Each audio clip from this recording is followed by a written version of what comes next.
নমস্কাৰ আপ সত শ্ৰী আকাল hello' everyone and welcome to my channel বন্ধুসকল আজি আপোনালোকে দেখিছে কি মই এটা বেলেগ ধৰণৰ ড্ৰেছ পিন্ধি আছোঁ আৰু মই ওলাই মেলি ৰেডি হৈছোঁ এটা জেগাত মই যাব লৈছোঁ আৰু সেই জেগাটো বহুত ইণ্টাৰেষ্টিং জেগা হয় কাৰণ যোৱা তোমাৰ কি বুলি কওঁ 6 মাহৰ পৰা মই এই মানে যোনটো জেগাটো আছে সেই জেগাটোত মই যাম বুলি ভাবি আছোঁ জেগাটোৰ কাৰণে মই প্ৰিপেৰেশ্যন কৰি আছোঁ আৰু আশা কৰিছোঁ আপোনালোকে যেতিয়া সেই জেগাডোখৰ দেখিব দেখাৰ লগে লগে আপোনালোকে গম পাব কি মই কি প্ৰিপেৰেশ্যন কৰি আছোঁ একচুৱেলি গোটেইখিনি আপোনালোকৰ কাৰণে প্ৰিপেৰেশ্যন কৰি আছোঁ গতিকে আহক আগতে আমি জেগাটোলৈ গৈ লওঁ বহুত মাহৰ কষ্ট আজি প্ৰতিফলিত হ'ব মানে বহুত মাহৰ যোনটো মই কষ্ট কৰি আছোঁ সেই কষ্টটো আজি ফাইনেল যোনটো ষ্টেজ আছে সেই ষ্টেজটো পাবহি গতিকে আহক আমি দেৰি নকৰি পিনে গৈ থাকোঁ আপোনালোকে দেখাইছে মই বেক ষ্টেপ দি পিনে গৈ আছোঁ গতিকে মানে কোনো এটা মুহূৰ্ত মই মানে ৱেষ্ট নকৰোঁ বুলি আপোনালোকক সকলোকে এই জেগাডোখৰলৈ লৈ যাব বিচাৰিছোঁ জুবিন ক্ষেত্ৰত গৈ জুবিনদাৰ আশীৰ্বাদ ল'লোঁ যাতে মোৰ যোনটো প্ৰচেষ্টাটো হয় প্ৰচেষ্টাটো যেন সফল হয় তাৰ উপৰি অসমৰ সকলো ৰাইজক যেন জুবিনদাই আশীৰ্বাদ দিয়ে আমাৰ অসমখন যেন সোণালী অসম হৈ থাকে আৰু কোনো যেন ভেদভাৱ নাথাকে সেইটোৱে মই কামনা কৰিলোঁ আৰু সেইটো কামনা কৰি পিনেই মই মোৰ যোনটো স্থানলৈ আছে স্থানলৈ গ'লোঁ এয়া আপোনালোকে দেখা পাইছে এইটো হৈছে মোৰ স্থান আৰু এইটো জেগাত আহিবলৈ কাৰণে যোৱা 6 মাহৰ পৰা মই বহুত চেষ্টা কৰি আছিলোঁ এইটো হৈছে ষ্টুডিঅ'ৰ ভিতৰত সৌৱা বহি আছে য়েল্ল' চাৰ্টৰ টানা বহি আছে আৰু এতিয়া মই ষ্টুডিঅ'ৰ ভিতৰত সোমাই পিনে এতিয়া মই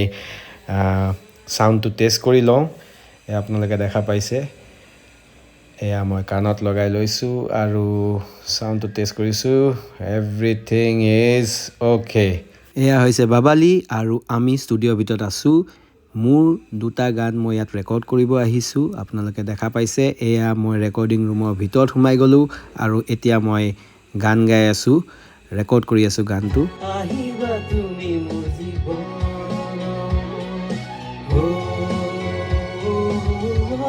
ইতিমধ্যে আপোনালোকে গম পাইছে মই কোনটো জেগাত গৈ আহিলোঁ মই ধুনীয়াকৈ ৰেকৰ্ডিং কৰিলোঁ দুটা গানৰ আপোনাৰ ৰেকৰ্ডিং কৰা হ'ল এটা আপোনাৰ ইংলিছ গান আৰু এটা অসমীয়া গান মুঠতে এইবাৰ বিহু মঞ্চ কপাবলৈ কাৰণে মই ৰেডি হৈ আছোঁ একদম তামাম হ'ব তাৰমানে টোটেল আধুনিক গীতৰ যোনটো শৰাইটো মই আগবঢ়াম বুলি ভাবিছোঁ সেইটো বেলেগ ধৰণৰ আধুনিক গীতৰ শৰাই আপোনালোকে উপভোগ কৰিব বুলি মই আশা কৰিছোঁ ষ্টুডিঅ'ৰ ভিতৰত মই সোমাইছিলোঁ দিনৰ 1টা বজাত আৰু 3টা বজাত মোৰ গোটেই গানকেইটা ৰেকৰ্ডিং হৈ গ'ল দুটা গান মই ৰেকৰ্ডিং কৰিলোঁ 2 ঘণ্টা লাগিলে দুটা গান অকণ টাইম লাগে কৰিবলৈ কাৰণ আমিতো জুবিনদাৰ নিচিনা এক্সপাৰ্ট মানুহ কেতিয়াও হ'ব নোৱাৰোঁ তেখেতে আপোনাৰ 1 ঘণ্টাৰ ভিতৰত 6-7টা গান ৰেকৰ্ড কৰি দিব পাৰে তেখেতটো ভগৱানে হয় আমি সকলোৱে জানোৱেই সেইটো কাৰণে মই জুবিনদাৰ আশীৰ্বাদ লৈ পিনে মই গৈছিলোঁ আৰু মই যেতিয়া সোমাইছিলোঁ ষ্টুডিঅ'ত তাৰ আগতে 10টামান বজাত এজনী ছোৱালী সোমাই আছিল তাৰপিছত 3টা বজালৈকে কি কৰিছে মই গম নাপাওঁ মোৰতো 1টা বজাত সোমাই মানে মোৰ 3টা বজাত কমপ্লিট হৈ গৈছে 10টাৰ পৰা সেই 3টা বজালৈকে এটা গানে ৰেকৰ্ডিং হোৱা নাই সিমানখিনিয়ে মই ক'ব পাৰিছোঁ আৰু ইয়াৰ আগতেও যেতিয়া মই মোৰ গানটো চেলেলেক ঘাই বোলা যোনটো গানটো আছিল সেইটো ৰেকৰ্ডিং কৰিব গৈছিলোঁ তেতিয়া সেনেকুৱা নিচিনা হৈছিল মানে মই আপোনাৰ মোক টাইম দিছিল 4টা বজাত ৰেকৰ্ডিং কৰিবলৈ মই গ'লোঁ সোমালোঁ কৈছে কি এজনী ছোৱালী সোমাই আছে আপুনি অকণমান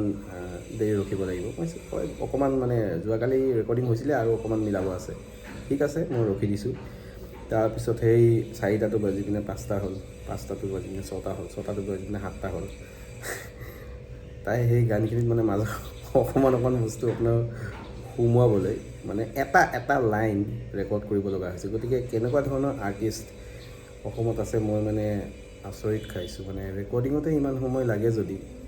ষ্টেজত কি কৰিব মানে ভয় লগা দৃশ্য গতিকে সেইদিনাখন মই তাত ৰেকৰ্ডিং কৰিব নোৱাৰিলোঁ মোৰ বেলেগ এটা ষ্টুডিঅ'ত ৰেকৰ্ডিং কৰিব লগা হ'ল কাৰণ সময় ভেলু থাকে গতিকে সেই চেলেলেক ঘাইটো মোৰ 1 ঘণ্টামান লাগিলে এটা গানত 1 ঘণ্টা লাগিছে ইয়াৰ আগৰ যোনখিনি গান মই গাইছিলোঁ গোটেইকেইটা গান আপোনাৰ 20 মিনিট 15 মিনিট 20 মিনিটৰ ভিতৰত মোৰ গানকেইটা হৈ গৈছে কাৰণ যিহেতু মই নিজৰ গানবিলাক নিজেই লিখোঁ নিজেই সুৰ দিওঁ গতিকে বেছি সময় নালাগে আৰু মোৰ মিউজিচিয়ান খুব ভাল